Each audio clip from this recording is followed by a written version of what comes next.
Assalamualaikum warahmatullahi wabarakatuh. Shalom, salam sejahtera bagi kita semua. Om Swastiastu, nama budaya, salam kebajikan, tabik pun.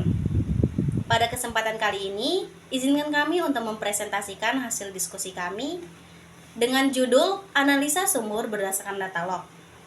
Sumur yang kami gunakan pada kali ini adalah sumur KRL01. Sebelum masuk ke pembahasannya, izinkan kami untuk memperkenalkan diri. Perkenalkan, saya Veronica Vercelita Bago dengan NIM 123480004 dan rekan-rekan saya Dea Ivanka Aprilia dengan NIM 123480008. Selanjutnya, rekan saya Nanda Amalia dengan NIM 123480017 dan yang terakhir, rekan saya Dian Esrawati Hutasoid dengan NIM 123480019. Sekarang kita masuk kepada inti pembahasan. Yang pertama ada latar belakang.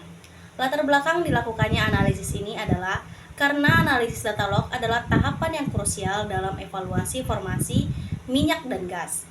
Data log merekam sifat fisik batuan melalui log gamma ray, log densitas, log neutron, log resistivitas, dan log sonik secara kontinu sepanjang kedalaman. Tujuannya untuk mengidentifikasi litologi, menentukan porositas, dan evaluasi saturasi hidrokarbon serta zona hidrokarbon yang produktif. Interpretasi log memungkinkan identifikasi zona produktif dan perhitungan ketebalan lapisan bersih. Akurasi analisis log sangat penting karena menjadi dasar utama dalam estimasi cadangan dan pengambilan keputusan layak atau tidak layak dalam komersil di tahapan pengembangan lapangan gas. Selanjutnya itu ada teori dasar. Evaluasi formasi adalah penentuan karakteristik reservoir menggunakan data well logging. Di proyek kali ini kami menggunakan 5 data log. Yang pertama, 1 gamma ray, 2 resistivity, 3 density, 4 neutron, dan yang kelima adalah sonic log, yang dimana digunakan untuk mengidentifikasi litologi dan fluida. Tujuannya adalah untuk menghitung sifat batuan reservoir secara kuantitatif. Yang pertama itu menentukan volume sel atau PSH, yang kedua menghitung porositas, dan yang terakhir adalah menentukan saturasi hidrokarbon melalui model Archie atau Simon-Docks untuk mengukur potensi migas. Selain itu, deviation survey memberikan orientasi sumur untuk kebutuhan pemetaan geologi.